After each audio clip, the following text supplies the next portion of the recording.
It's a model. And you know, all the models that we have of icosahedrons, and they're not real. They're designed to describe something that's true about us. That gets distorted when we get a scalpel in there to do the dissection. As soon as we open up the hole, it destroys the completeness of it. So we used to think of fascias in layers: the superficial fascia, the epidermis, the dermis, and then the deep layers, the superficial fascia, then the deep fascia. And some people still teach that way. If you want to get a hold of the deep fascia, press way, way down. And of course, John Barnes says, no. Match their resistance. Just go and match, and let the energy do the work. You're not pushing. You don't do something to somebody. You let the patient lead. That's listening. And this little model John gave me is to remind me. He didn't say what it was for, and I knew immediately. He said, I want you to have this. He said, we have a new 3D printer, and I had some of these made. I said, well, they're pentagons. They're not icosahedrons. Icosahedrons are 16 sides.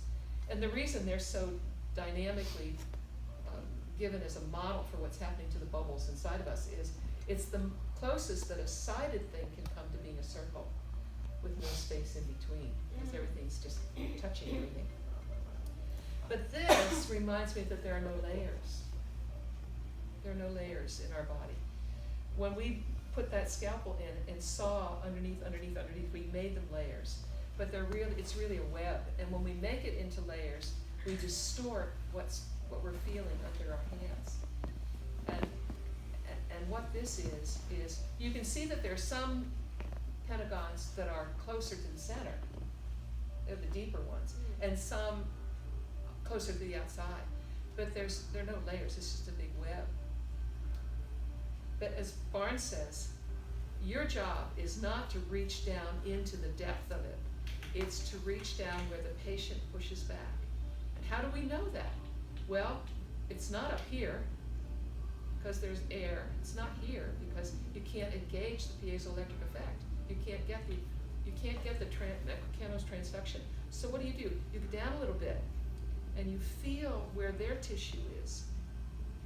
And then maybe you go too far and then you pull back a little bit and then you lose it. And so you find your way to where they're pushing back. That's where you do the work, and then if you saw that wonderful on Facebook video that they took Richard Hardy's hands, and he was doing a cross hands release of a knee, and they had a thermography over top of it, and it got lighter, it got brighter and brighter and brighter, and it was giving you the temperature of his hands in a 5-minute cross hands release of the knee. And his hands got from red, and his fingers were blue. His hands got from red to yellow, and under the knee, and he had one hand above and one hand below, just a traditional cross hands patellar release. This whole thing turned red and white. He says, I've just matched their resistance. I'm not pressing hard, and it got hotter and hotter and hotter and hotter. And that's what I always remind myself, as I'm not feeling anything happening. And I keep thinking, do I have to work harder here? Do I have to push? What am I doing wrong? Am my hands in the wrong place? And then I hear John over my shoulder, if you feel like you're working too hard, you're working too hard. So I back off a little bit, not my hands, but I back off a little bit, and I say, and then I see Richard's hands heating up, and heating up. And I know that I'm not having to do anything. The energy's doing the work. And all I have to do is listen, and listen for this, and it comes. You'll feel this. First you'll feel this, then you'll feel your hands move down a bit, and then you'll feel this. And I direct my patients to where I'm working. I said, can you feel my hands moving? My top hand's moving, my bottom hand's not. And sometimes I'll jiggle them a little bit so they brings their attention out of their brain.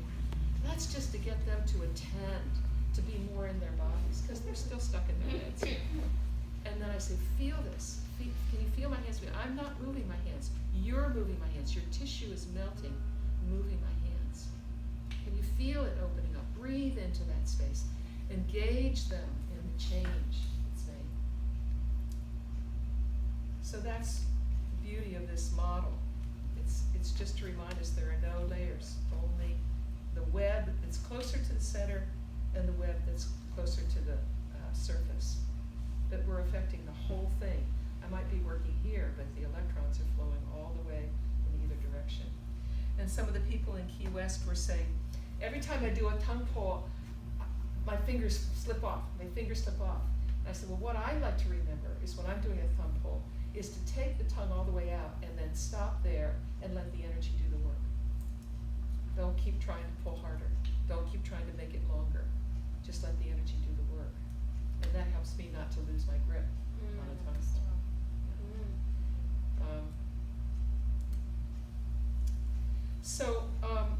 I thought that I'd talk to you a little bit today before we get started, or I thought maybe after we got started, about fascia and murmurations. You know what a murmuration is?